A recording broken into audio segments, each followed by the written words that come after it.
Are you someone that's tired of the current season of Apex? Are you tired of the Battle Royale format? Is Fuse just not cutting it anymore? Well guys, before you guys go play another game, Arenas are coming. Apex Legacy, the new season of Apex is coming. So, stay tuned. We're going to talk about the best legends for this mode, since some legends work way differently in this mode and are better for this mode than in the Battle Royale format. So stick through this whole thing. We're going to start from the worst legends and work our way to the best legends for this mode. So stick through the whole thing. Remember to like and subscribe, guys. Keep it locked to the channel for the live stream for the beginning of the season. Come say hi. And guys, let's dive straight into this. In this video, I do want to go over the best legends, but we will also kind of cover every legend, so it will kind of be a little bit of a tier list, guys. So, first of all, let's dive in and go. You know what? How do the arenas work? So, quickly, it is a 3v3 mode where two teams fight for multiple rounds until one team wins at least 3 rounds and is ahead of the enemy team by 2 points. You pick your legends like normal at the beginning of the match, and they're locked in until there is a champion at the end. At the beginning of every round, there is a buying phase where you can purchase guns, grenades, abilities, gold bag, and all that good stuff. And in this mode, I think you really put stock on characters' passives more than their ultimate, which is a little different than the BR mode. But I think in this mode, having to purchase their abilities makes having their natural passives be way stronger and more valuable. So I will also link in the description the Arenas article that EA put out. But now let's go straight into the legends. Let us quickly start with the legend I think you should not pick, and that is going to be Crypto and Fuse. Their abilities are just not very good in a 3v3 format. They're just not very good in a 3v3 format. Kind of useless. Crypto sits in his drone. Fuse doesn't really do much. So just let's not even talk about them too much. Now we're going to have a very interesting group of Watson, Rampart, and Caustic. Why do I say these are kind of interesting? Because they're the defensive legends. You know, but they're very static. The nature of a hectic last final fight of the BR mode, which is kind of how the devs have described Arenas to kind of be, makes setting up walls, setting up, you know, all your fences and gas traps kind of irrelevant, you know?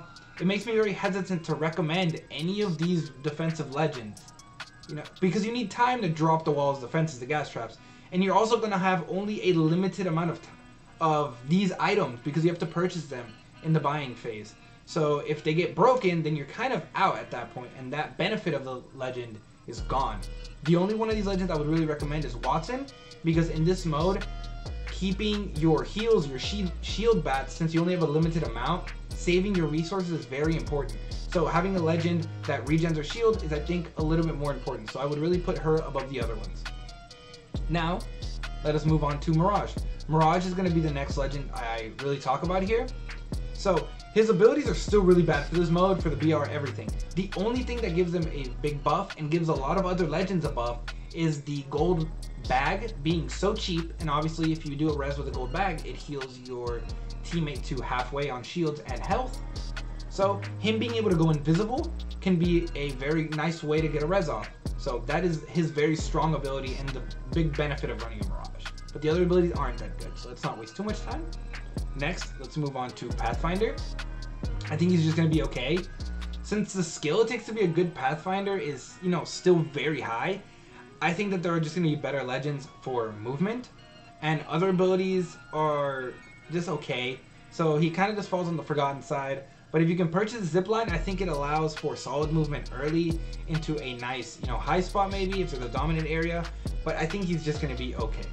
Next, let's move on to a legend that I'm sure a lot of you still think is very high, but in this mode, I don't really see her.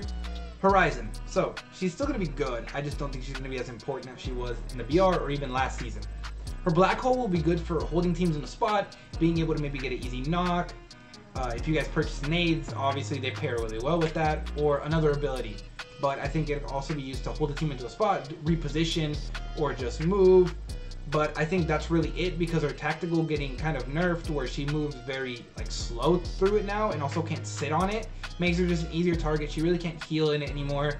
So I think really her black hole is like her really only like good thing about her for this mode. Next, we are going to move to Bangalore, the Fighter, a legend that I think benefits from a mode like this. You know, her passive makes her faster, and since many people will not be running Digi since they're a little expensive and you do have to purchase them, her smoke will be a lot more valuable, either for repositioning herself or allowing a teammate to maybe hide in the smoke and get a res. So a teammate with gold bag will benefit from the smoke. So her ult is not that really amazing and also has a cooldown, but if you have it, it can use, you know, either get a knock if someone's very weak, or it could section off a team where you can then push a 1v1, a 2v1 or whatever. So those are really her strengths. Next, let's move on to everyone's favorite, Revenant. Revenant is going to be very interesting in this mode, trust me guys. So, he could be very interesting with this fast, you know, crouch walk to sneak up on somebody. Also, if you can get his ult, and they're, you know, being a 3v3 mode, his totem's going to be harder to break now. You know, you don't have to worry about a third party camping your totem. So, you can kind of ult a little bit more freely if you want. And that could obviously overwhelm a team if you guys do a lot of entry damage or get a knock. The ult does have a cooldown of a few rounds, so you can't use it every single round. So that drops him a bit in this list. But his ult is obviously still very strong if you can pull it off, especially if you compare it with a Valkyrie ult, which means you're flying in Death Totem. I know guys, it's a scary thought. Or the famous, you know, Rev Octane jump pad in the Death Totem. So those pairings could also just get you a very easy win if you have Revenant. Easy round win maybe. But again, you can't use it every single round, so that kind of demotes him a little bit. Now, let's move on to a favorite of everybody, you know, Wraith. Wraith. She has no more low profile. Yay! Her Lifeline and Watson don't have low profile anymore, so that's just an immediate boost. Her tactical is really good for repositioning and taking a, you know, maybe isolated 1v1 and then getting back to your teammate to heal. Portal, I do feel, is a bit useless in this mode, so that does hurt her. And with it only being a 3v3, her passive of being told that someone's aiming at her, it's kind of like, yeah, I do know there's someone aiming at her. There's only 3 other people. So it kind of hurts her. But really, her low profile and her tactical being very good put her kind of high on this list, but then her ultimate and her, you know, passive kind of don't really do much for her. That's really where I see Wraith. So I think she's still solid, but she's not amazing. Next, let's go, I think, with everyone's favorite Octane. Octane can be used to flank unsuspecting opponents with his speed early in a round if he has a jump pad. Though I think he becomes less useful maybe as the round goes on, since the ring closes in and there's obviously not as much space to go. I think stimming is going to be very bad and kind of useless, because obviously you don't want to hurt yourself in a mode where you have limited heals. But with the limited heals thing, he does have a passive that heals himself. It may not be great, you know, if you're low on everything that you're just depending on healing yourself, but he can heal himself, so that is extra valuable. Plus his jump pad is very good for moving his full team out of maybe a bad spot and getting a good jump on a better spot to then get the team that's trying to push you guys. So that is where I see Octane. I think he's still very valuable, just as he's valuable in the BR mode. Now we're getting to the top of the list, guys. So next is going to be Valkyrie. She's not in the game yet, but she is coming in Apex Legacy. So I think she's going to be a great addition in BR and in Arenas. She's going to have great movement with her jetpack for free since it's her passive. So without needing a jump pad or a Horizon Q, she just jetpacks up and she's going to have a good, you know, good position on the other team. She's going to have the best natural movement because of it. And if you get her rockets, that's a good way to section off a team, do a little stun damage. Her ultimate, I think, is going to be also very nice for, one, repositioning your team if they're in a bad spot, like the other team's kind of on you, and you can sneak away and get to another spot, and that just kind of restarts the fight, allows you to also reset. And also, while you're in the sky, you can maybe even get a nice scan of where the other team is. If you're also moving around and you haven't engaged in the fight, you can get a good scan of where the other team is and then land in a really good spot. So I think that is just going to make Valkyrie very, very nice. Next, I want to talk about Bloodhound, because Bloodhound kind of works not in the same way, but is also a legend that I think could be either very useful or very bad depending on the team that Hound's on. So it gives a lot of knowledge and is good obviously for scanning. That is Bloodhound, you know? But is it very useful? I think teams with very good game sense and, you know, fighting sense within Apex Legends are not going to need a Bloodhound. I think maybe when it comes to like a ranked mode or a solo queue mode, I think Bloodhound might be a little bit more important for allowing you guys to kind of figure out how to naturally fight without having maybe good comms or good game sense with randoms. But I think Valkyrie would be just a much better pick than Bloodhound, even in Arenas.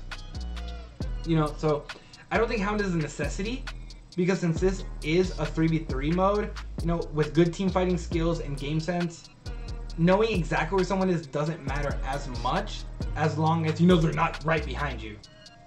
So I put Bloodhound here just to kind of contrast Valkyrie, but I don't think Bloodhound is that amazing in arenas. So just putting that one out there for you guys. Next, let's go to Jibby. So Jibby, again, benefits from the gold bag. Has dome res, so paired with the gold bag, it's going to be very cheap. And that's just going to be great for rezzing your teammates, getting them back in, though the dome res does make them vulnerable. A lot of teams don't really want to full send in a 3v3 because it's just a 3v3. This is not a fight that you really need to wipe super fast, you know? It's not like the BR. So it can protect your team, you know, if someone else has an aerial attack, like another Jibby ultimate. And then obviously if you have the ultimate, it does damage to your opponents, though it also does have a cooldown where you can't use it every single round. So, and the bubble or the dome can allow you to take an ISO 1v1 or 1v2, or a 2v1 I mean, against another opponent, where, you know, obviously their teammates can help them if they're isolated or away from them, so that could be huge. So the bubble fighting could also be huge. But I think obviously a big thing, and the big benefit to some of these legends is, you know, the gold bag. So now we're getting to the top of this list, guys. And I know you guys are like, who? There's only a few people left. Like, there's no way. There's a way, guys. Loba. Loba is up here. And I'm gonna tell you why. This is a mode where loot is limited.